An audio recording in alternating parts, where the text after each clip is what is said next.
Hi, my name is Alex Valente, and I will be reading from Valeria Parrella's Almarina, out in the UK in July 2021 with John Murray's. My name is Elisabetta Majorano, not that anyone asked. I'm the one reminding myself every time I reach the Nisida threshold, just like I tell myself my card pin as I walk up to the ATM. I feel guilty every time I step inside. At the barrier, when I stop for identification, I need to lower my gaze. I show my face without ever really facing the officer, as if my car was stuffed with cocaine. And I see it rise with incredible effort, that barrier, as if I am the one to lift it, as if it is my fault that Nisida is a youth detention centre, as if I had dug out these tough streets with my own hands, forcing my car to struggle, as if they were doing me a favour. Any time I reach that barrier, I lose all civil rights. Any substance I have accrued with time, I am no one. No longer a graduate, nor a qualified teacher. Someone who passed exams and spent time subbing up north and knows how to tell off those who try cutting in. The person who reports the broken side view mirror, the keyed car door. Do you know who did it, madam? Yes, I do. An illegal parking valet under Sgsmåþkвəy. He wanted money and I told him I'd rather give it to a busker. I am afraid the busker may also have been illegal, madam. At the corner of the Nisida guarding lodge, I let them dissect me, but it's just my imagination, I tell myself. There are so many people heading up in the morning, educators, teachers, lab facilitators, and my number plate is registered and they never really ask me anything.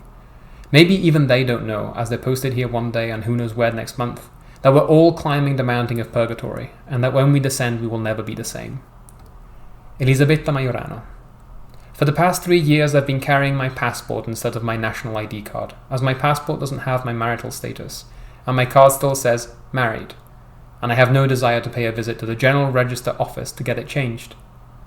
There was a lot of dust making the whole atmosphere a little ironic as I was applying for my national ID. Not entirely believable.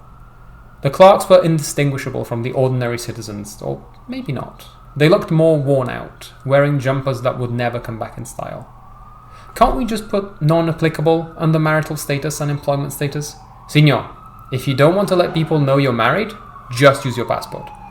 I hadn't been quick enough to respond or laugh. It takes me a while to fully understand what is happening to me. I'm quicker to act than think.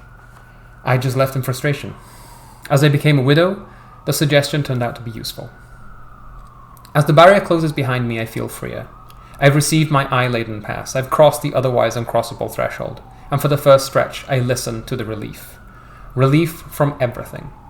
If only you knew what it means being able to turn around for a moment, the stretch of road just before the turn, stopping as the body continues, changes gears, plays with the clutch, prepares the wheel for the turn as the body rises, finding yourself after the barrier and before the prison, leaving the whole city below with its anxieties that are also my own.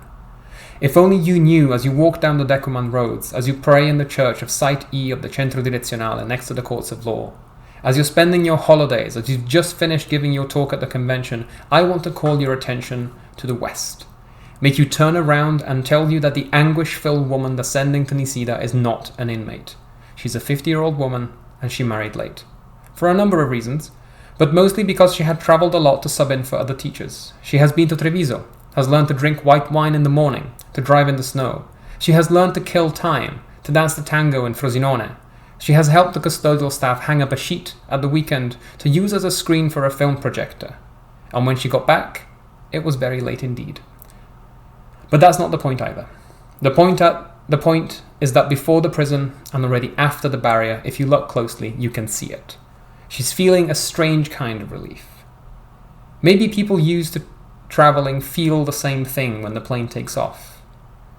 The only things taking off here are a few seagulls and a rock that rises like a pinnacle just as the road swerves. All else is silence.